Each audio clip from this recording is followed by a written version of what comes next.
오늘은 추수감사 주일로 하나님께 특별 감사 예배를 드리고 있습니다.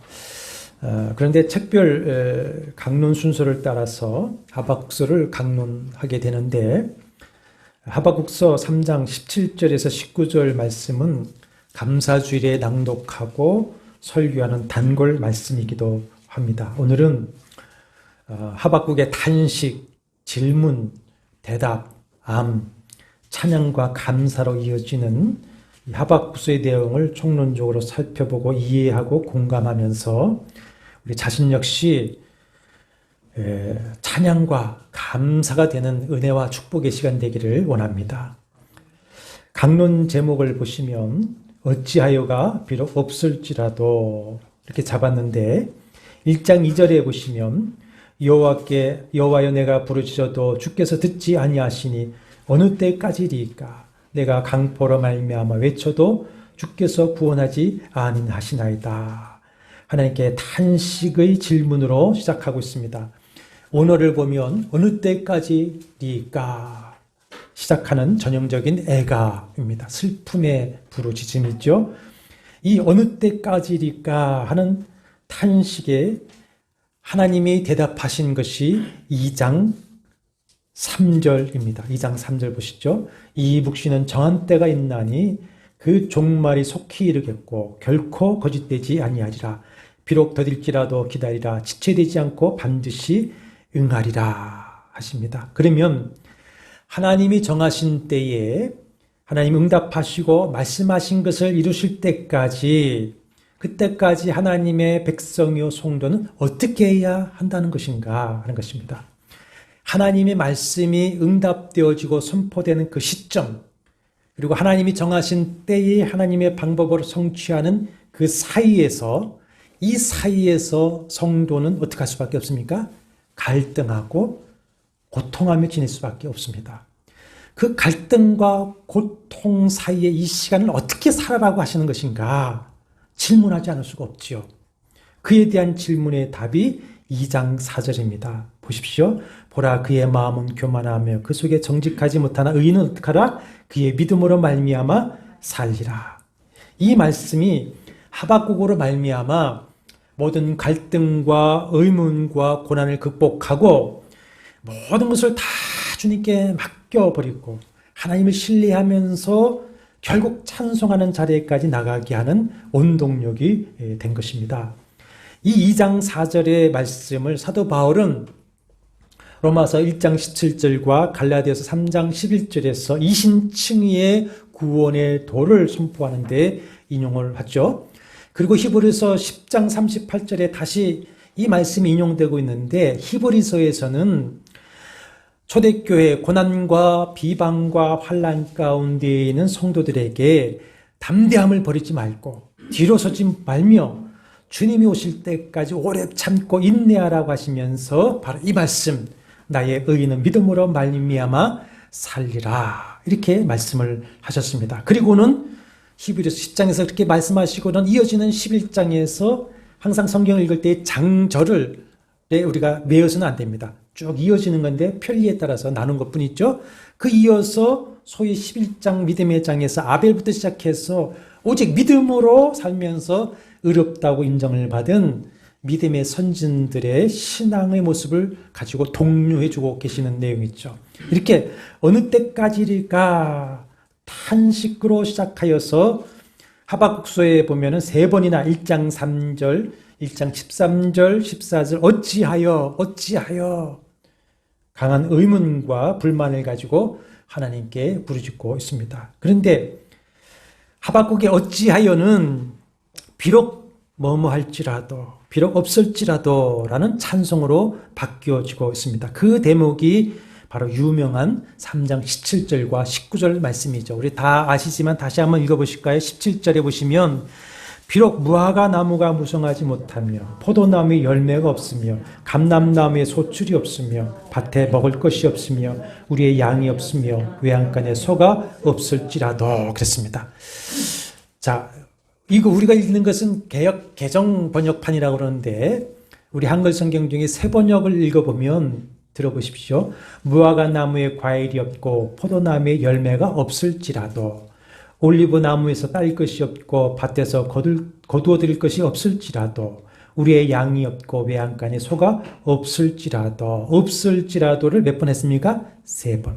아까 어찌하여 몇 번 나옵니까? 3번. 없을지라도 몇 번 나옵니까? 3번. 근데 원어에는 이 비록 없을지라도라고 된 단어가 2번 나오고요. 다른 단어, 없다라고 하는 단어가 4번이 나오는데 맨 앞에 뭐로 시작하면 비록 없을지라도, 비록 없을지라도. 그러니까 6번을 비록 없을지라도 이렇게 되는 겁니다.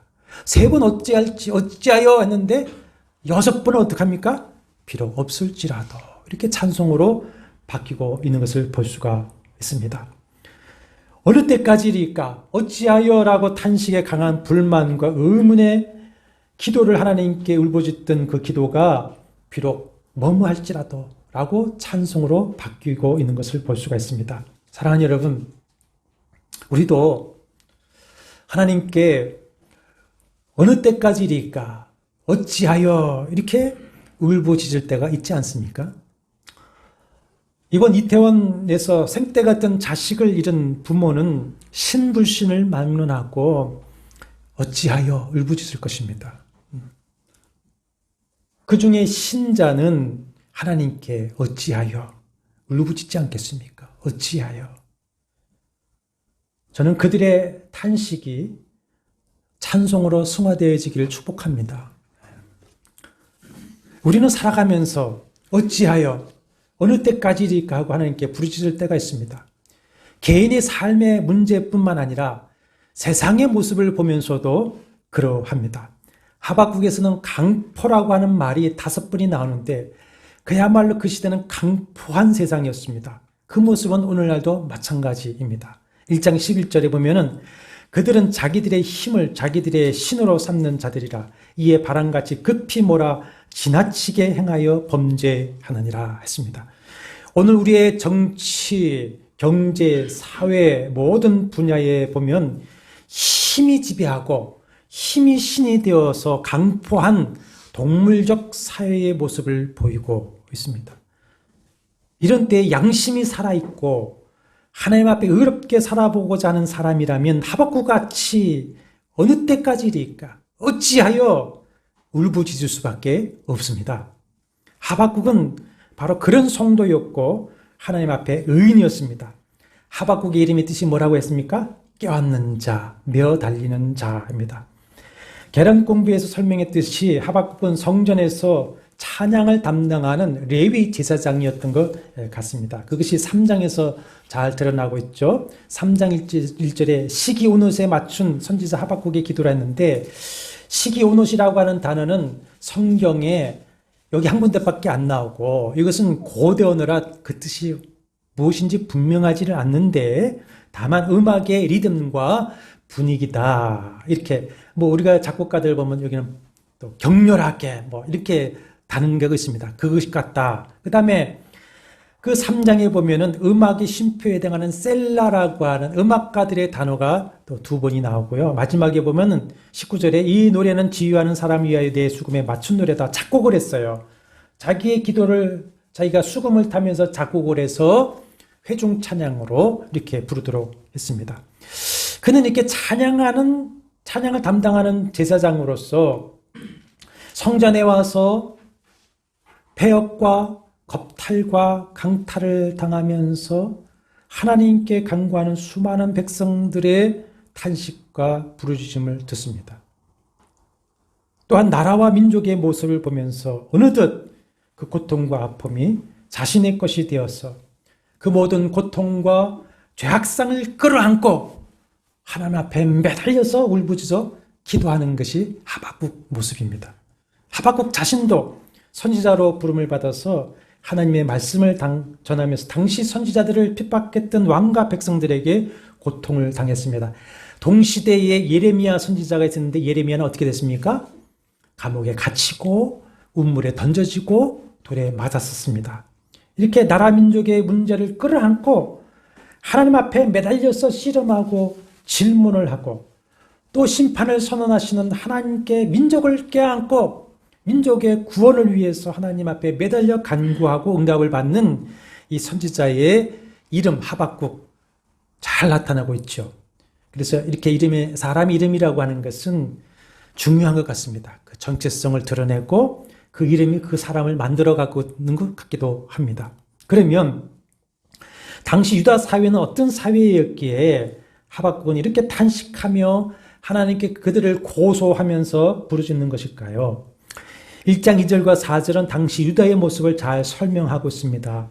패역, 겁탈, 강포, 변론과 분쟁, 율법이 해해지고, 즉 율법을 지키지 않고 정의가 전혀 시행되지 못하는 사회였습니다.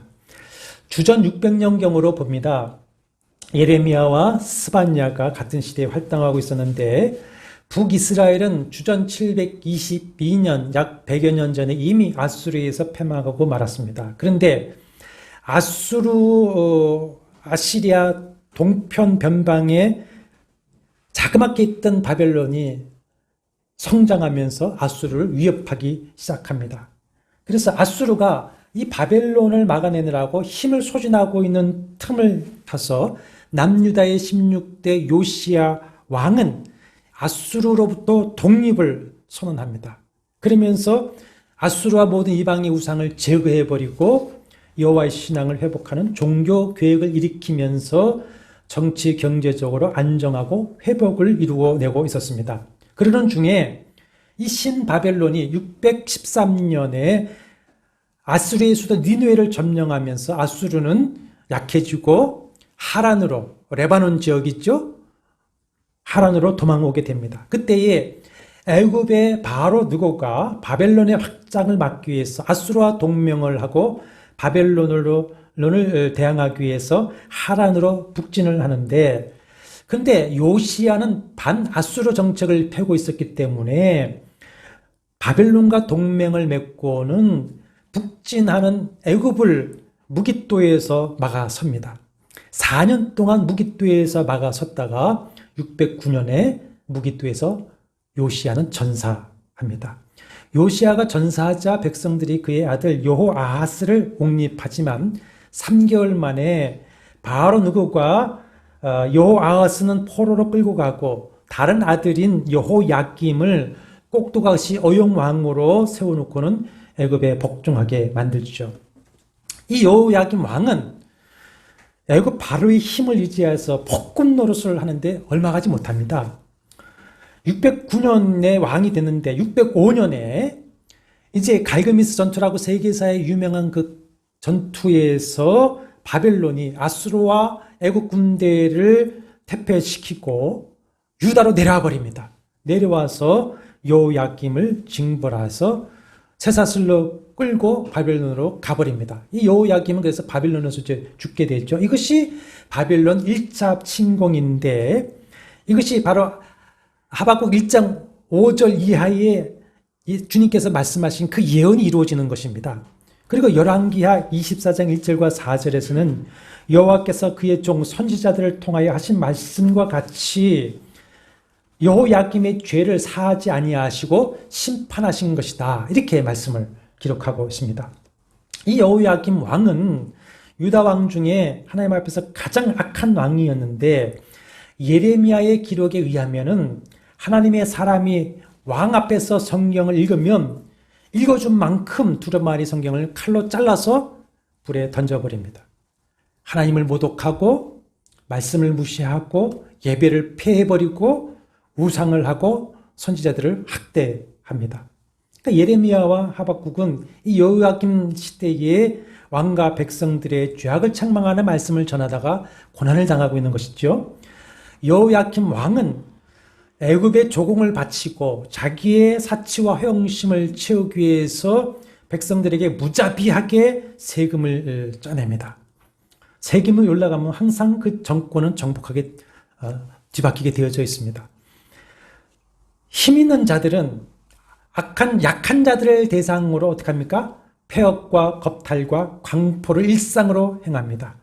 정치적으로는 나라가 그렇게 어려운데도 불구하고 권력자들이 자신만의 이익을 위해서 변론과 분쟁을 일삼고 있습니다. 그러니 왕으로부터 백성들이 하나님의 말씀을 듣고 율법을 지키려고 하지 아니하고 정의는 저 전혀 시행되지 못하고 있습니다. 약자들은 고통하고 그 중에서도 여호와를 경외하고자 하는 경건한 의인들은 핍박을 받으며 수밖에 없는 그런 사회의 시대였습니다. 하박국 역시 마찬가지죠. 그래서 선지자는 왕과 백성들의 죄악성을 하나님께 고소하면서 하나님께서 심판하시고 하나님을 경외하는 의인들을 구원해 주시기를 부르짖었지만 2절의 내용을 보면은 하나님의 응답은 속하지 않았던 것 같습니다. 그래서 뭐라고 하냐면 여호와여 내가 부르짖어도 주께서 듣지 아니하시니 어느 때까지리까 어찌하여 내가 이 죄악을 계속 보게 하십니까? 애가로 하나님께 탄원하고 있습니다. 드디어 하나님께서 응답하시는데 1장 5절과 11절에서 5절 보십시오. 여호와께서 이르시되 너희는 여러 나라를 보고 또 보고 놀라고 또 놀랄지어다. 너희 생전에 내가 한 가지를 행할 것이라. 누가 너희에게 말할지라도 너희가 믿지 아니하라. 믿지 못할 한 가지 일을 너희 생전에 내가 행하겠다. 그러면서 하나님께서 포악하고 잔인하며 강해서 1장 11절 자기들의 힘을 자기들의 신으로 삼는 자들인 갈대아 사람 바벨론을 일으켜서 유다를 심판하시겠다고 응답을 하시고 있습니다. 그야말로 바벨론은 포악을 행하는 악의 실체였습니다. 제가 선지서를 통해서 아수르와 바벨론 사람들이 얼마나 잔악한 사람이라고 하는 것을 가끔 한 번씩 말씀을 드렸었습니다. 1장 5절에 너희의 생전에 내가 한 가지를 행할 것이라 하셨고 2장 3절에서는 이 묵시는 정한 때가 있나니 그 종말이 어떻게 하리라? 속히 이르겠고 지체되지 않고 반드시 응하리라 하시는데 그대로 됩니다. 이 말씀에 대한 우리의 믿음을 돕기 위해서 다시 역사를 전개해 보면 들어보십시오. 주전 609년에 여호야kim 왕이 올라서 악을 행하는데 바로 몇 년 후인 605년에 바벨론의 느부갓네살이 1차 침공을 해서 그를 포로로 끌려가 버립니다. 그리고 597년에 바벨론이 2차 느부갓네살이 침공합니다.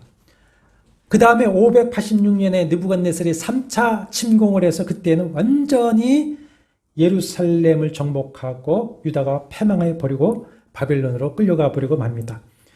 자, 이것이 어느 정도 기간이 이루어지느냐? 20여 년 사이에 다 이루어지고 있는 것입니다.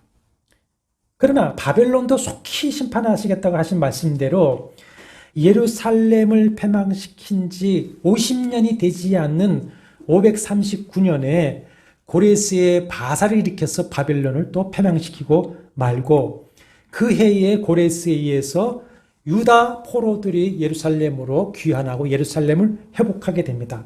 1차 포로 605년부터 70년 안에 이 모든 하나님의 말씀들이 다 이루어지는 것을 볼 수가 있습니다. 이 말씀이 그대로 성취되는 것을 보면 성경의 이 내용들이 뭐 우화나 신화가 아니라 하나님이 역사하고 계시는 사실인 것을 확인할 수가 있고 그것을 통해서 우리는 우리의 믿음을 반석 위에 세울 수가 있는 것이죠. 하나님께서 범죄하는 유다를 심판하시는데 포악한 이방인 바벨론을 통해 심판하시겠다는 말씀에 하박국 선지자는 다시 하나님 앞에 문제를 제기하는데 이것이 1장 12절과 17절 말씀입니다. 하나님은 거룩하신 분이시고 공의로우신 하나님이시라 악과 패역을 참아보지 못하시는 분이신데 아무리 하나님의 백성이 범죄하고 악을 행하여 심판하신다고 하더라도 어찌하여 그럽니다. 13절과 14절에 어찌하여 거짓되고 악한 바벨론을 들어서 백성을 치실 수가 있으십니까? 두 번이나 어찌하여 하고서는 17절 끝에 보면 이것이 옳으니까 합니다. 옳지 않습니다. 주님. 그렇게 항의 질문을 합니다. 껴안는 자, 매달리는 자인 하박국은 이번에는 하나님의 백성을 껴안고 하나님 앞에 매달려서 간구하고 있습니다. 여기서 우리가 잠깐 살펴볼 문제가 있는데 1장 13절에 보시면 하반절에 악인이 자기보다 의로운 사람을 삼키는데도 잠잠하시나이까. 자, 선지자는 바벨론보다도 우리가는 의롭습니다. 근데 왜 악한 자를 통해서 의인은 우리를 박해하게 하십니까? 무슨 의입니까? 상대적 의입니다. 상대적 의. 이 상대적 의가 하나님 앞에서 다른 사람을 정죄하고 심판해 달라고 할 수 있는 의가 되겠습니까? 의인이 있습니까? 없습니까? 없습니다. 우리는 은혜 받은 죄인들입니다. 오직 누구만이 의로우십니까? 주님만이 의롭습니다. 모든 판단과 심판은 그 하나님의 공의에 맡기고 우리는 어떻게 되느냐? 3장 2절에 하반절의 선지자의 기도처럼 진노 중에도 긍휼을 잊지 말아 주십시오. 기도할 뿐인 것이죠. 이렇게 하나님께 문제 제기를 기도를 한 하박국에게 하나님이 응답을 하시는데 하나님께 문제 제기를 하고서는 하박국은 하나님의 응답을 기다립니다. 2장 1절 보십시오. 내가 파수하는 곳에 서며 성루에 서리라. 그가 내게 무엇이라 말씀하시는지 기다리고 바라보며 나의 질문에 대하여 어떻게 대답하시는지 보리라. 하박국은 정말 높은 성루에 올라가서 기도하며 하나님의 응답을 기다렸을 것입니다. 그러나 이 말은 자신이 지금 선지자의 사명에 충실하고 있다고 하는 비유의 말이기도 해요. 성경에 보면 하나님께서 선지자들을 하나님의 파수꾼이라고 하셨어요. 하나님의 백성을 하나님 앞에서 경성하여 지키는 파수꾼이라고 했었어요. 선지자는 파수꾼이 밤을 새며 아침을 기다림보다 더 무엇을 기다리고 있습니까? 이 어두운 현실 앞에서 하나님의 말씀을 기다리고 있다 하는 것이죠. 자, 여기서 우리는 문제 해결의 원리를 찾아볼 수가 있습니다. 우리 개인이 폐역이나 강포를 당한다든지 사회의 불의와 악을 볼 때 우리는 보통 어떻게 대하고 행동합니까? 힘없는 자들은 자포자기하죠. 또 어떻게 합니까? 정죄하죠. 아우성을 치고 과격하게 대응하고 투쟁합니다. 그러나 믿음의 사람은 하박국의 길을 먼저 배워야 됩니다. 먼저는 그 문제에 집착하고 문제에 함몰하지 않고 과연 내가 믿고 섬기는 하나님은 어떤 분이시고 하나님은 어떻게 하시기를 원하시는가 하나님을 깊이 생각해야 됩니다. 둘째는 정말 하나님의 살아계심과 역사하심을 믿는다면 하나님 앞에 나아가서 뭐 해야 됩니까? 무릎 꿇어야죠. 믿는다면 무릎 꿇어야죠. 셋째는 그 하나님께 맡기고 역사를 기다리는 겁니다. 이렇게 기다리는 선지자에게 하나님께서 대답하시죠. 2장 2절과 4절 같이 읽어보실까요? 여호와께서 내게 대답하여 이르시되 너는 이 묵시를 기록하여 판에 명백히 새기되 달려가면서도 읽을 수 있게 하라. 이 묵시는 정한 때가 있나니 그 종말이 속히 이르겠고 결코 거짓되지 아니하리라. 비록 더딜지라도 기다리라. 지체되지 않고 반드시 응하리라. 보라 그의 마음은 교만하며 그 속에서 정직하지 못하나 의인은 그의 믿음으로 말미암아 살리라. 하나님께서는 유다도 징계하시지만 하나님의 도구로 쓰임을 받으면서도 교만과 거짓으로 지나치게 악을 행하는 바벨론도 심판하시겠다고 말씀하십니다. 기다리는 사람들은 항상 어떻게 여겨집니까? 너무 늦다, 더디다 여기지만 뭐가 있다는 겁니까? 하나님이 정하신 때가 있다. 그 때가 되면 지체하지 아니하시고 반드시 속히 행하시겠다 말씀을 하시면서 2장 4절에서 19절에는 바벨론의 죄상 그리고 그들을 어떻게 심판하실 것에 대해서 말씀을 하고 있습니다. 우리는 우리의 뜻을 우리의 때에 우리의 방법으로 이루어지기를 원하고 그렇게 구하지만 그것은 야고보서 4장 1절과 3절의 말씀대로 자신의 욕심과 정력을 위해 구하는 것이기 때문에 하나님이 응답하지 아니하십니다. 전지전능하시고 모든 것을 섭리하시는 주권적 하나님은 당신의 뜻을 당신의 때에 당신의 방법으로 이루어 가시는 것입니다. 아멘이십니까? 이렇게 하나님의 뜻을 이루시는 그때가 바로 2장 3절에서 말씀하시는 그 종말입니다. 그 종말. 제가 선지서 강의를 하면서 반복해서 말씀드린 여호와의 날입니다. 여호와의 날은 이중성을 가지고 있다. 어떤 이에게는 구원의 날이 어떤 이에게는 무슨 날입니까? 심판의 날. 그 여호와의 날이요 그 종말이며 최종 최후의 여호와의 날 그 종말의 날은 언제 이루어집니까? 하나님 아버지에게 만유와 만유의 권세를 받으신 성자 하나님 예수 그리스도가 강림하실 때에 최종적으로 완성될 것입니다. 히브리 10장 36절 38절에서는 그때까지 어떻게 하라? 오직 믿음으로 어떻게 하라? 인내하라. 믿음으로 살아라.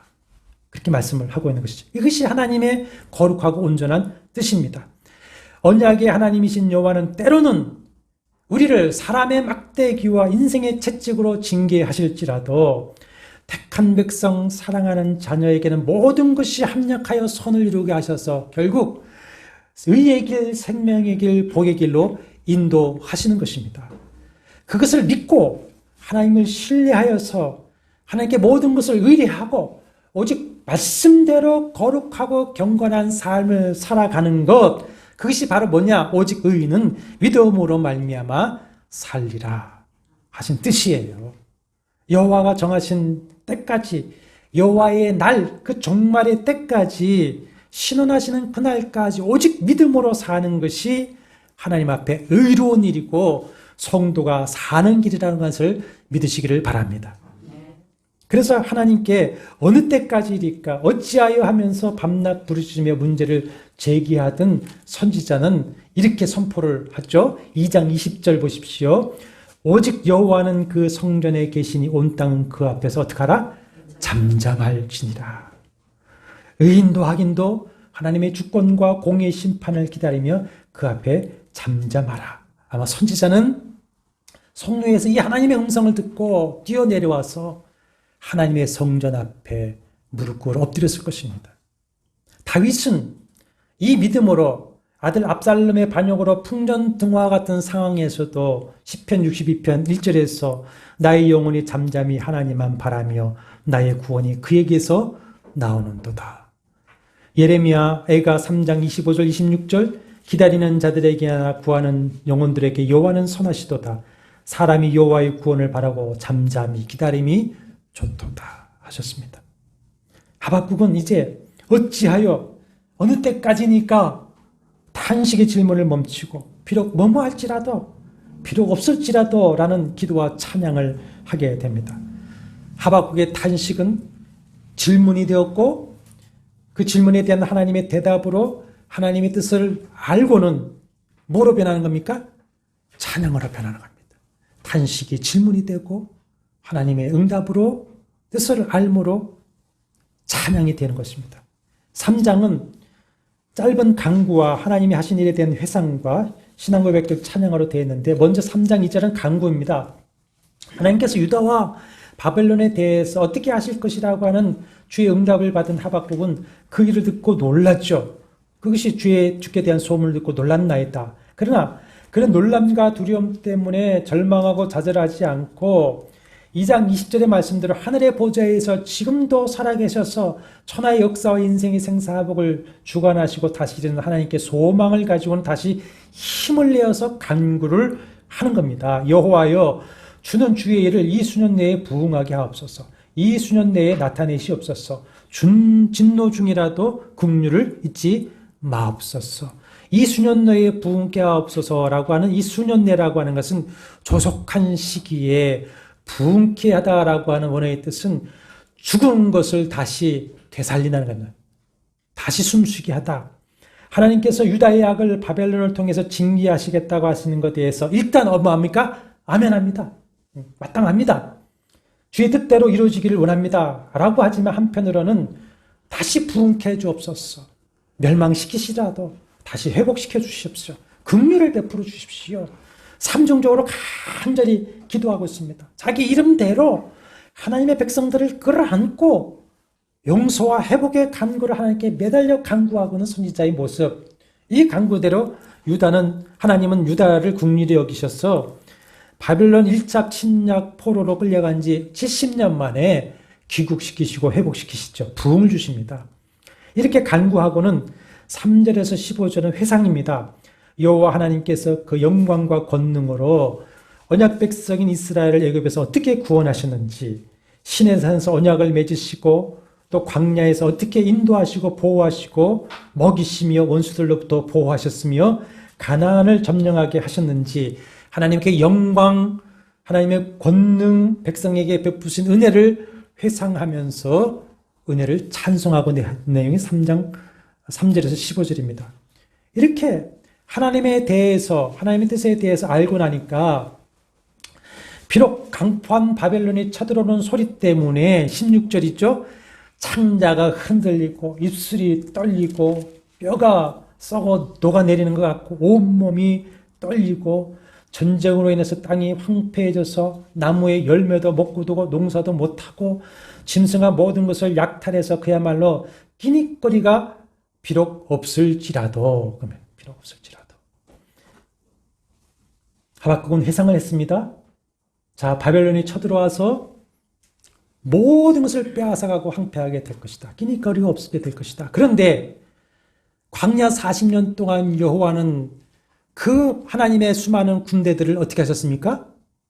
먹이고 입히시고 마시게 하셨습니다.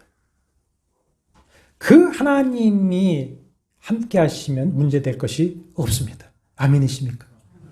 그러므로 18절 이어지죠. 나는 그 여호와로 말미암아 즐거워하며 나의 구원의 하나님으로 말미암아 기뻐하리로다. 주 여호와는 나의 힘이시라. 나의 발을 사슴과 같게 하사 나를 나의 높은 곳으로 다니게 하시리라 노래합니다. 왜 그렇습니까? 하나님 어떤 분이신지, 지금까지 어떤 은혜를 베풀어 주셨는지, 그 하나님은 언약의 하나님이요 신실한 하나님이시요 권능의 하나님이라고 하는 것을 알기 때문에, 그래서 알기 때문이다. 이렇게 처음에는 의심과 혼돈으로 질문을 시작하지만 끝날 때에는 헌신과 확신으로 마칩니다. 질문은 중보기도로 마치게 됐죠. 근심은 예배로 전환이 됩니다. 두려움은 믿음으로 승화됩니다. 공포는 신뢰로 바뀌어버립니다. 절망은 희망으로, 비통은 경배와 찬양으로 바뀝니다. 왜? 누가라고 하는 질문은 하나님이라고 하는 응답의 대답을 가지게 됩니다. 우리가 기도하면 할 때에 모든 삶의 문제에서 하나님께 어찌하여 어느 때까지니라고 부르실지라도 그 문제에 대해서 속 시원한 대답을 얻지 못할 때가 많이 있습니다. 욥이 속 시원한 대답을 얻었습니까? 하박국이 속 시원한 대답을 얻었습니까? 하나님은 많은 일들에 대해서 침묵하십니다. 그리고는 뭘 주시느냐? 자신을 답으로 주세요. 내가 하나님이야. 내가 너의 아버지야. 그 아버지 하나님을 믿고 신뢰하면서 비록 그럴지라도 하나님을 경외하고 살아가는 것이 성도의 사는 길이고, 그렇게 사는 것이 하나님 앞에 의롭다함을 얻는 길인 것을 여러분 믿으시기를 바랍니다. 그것이 성도입니다. 그것이 성도입니다. 하나님의 백성들입니다. 사랑하는 여러분, 의인은 믿음으로 말미암아 살리라 하셨습니다. 나의 구원의 하나님이시고 나의 힘이신 하나님, 나의 기업이 되신 하나님, 나를 사랑하셔서 독생자를 십자가에 내어주시면서 사랑하신 그 아버지 하나님을 믿으시고 신뢰함으로써 어느 때까지니까 어찌하여라고 하는 탄식이 비록 어찌하지 못할지라도, 비록 없을지라도, 그리하지 아니하실지라도 나는 감사하고 찬양합니다. 나는 믿음으로 살겠습니다. 그렇게 해서 주님과 동행하며 주님 앞에 의롭다함을 인정받는 성도들이 되시길 주의 이름으로 축원합니다. 주님, 사랑하는 형제 자매들 중에는 하박국처럼 어느 때까지리까 어찌하여 하나님 잠잠하시나이까 주님 앞에 부르짖는 성도들이 많이 있습니다. 하나님, 하박국에게 말씀하신 것처럼 오늘 말씀하여 주옵소서. 오늘의 말씀이 형제자매들의 마음에 주님의 말씀으로 잘 박힌 목과 같이 되어지게 하여 주옵시고, 이 말씀을 믿음으로 붙잡고 사랑의 주님, 역사하시는 주님, 신실하신 주님을 믿으며 오직 믿음으로 살아가도록 도와주옵소서.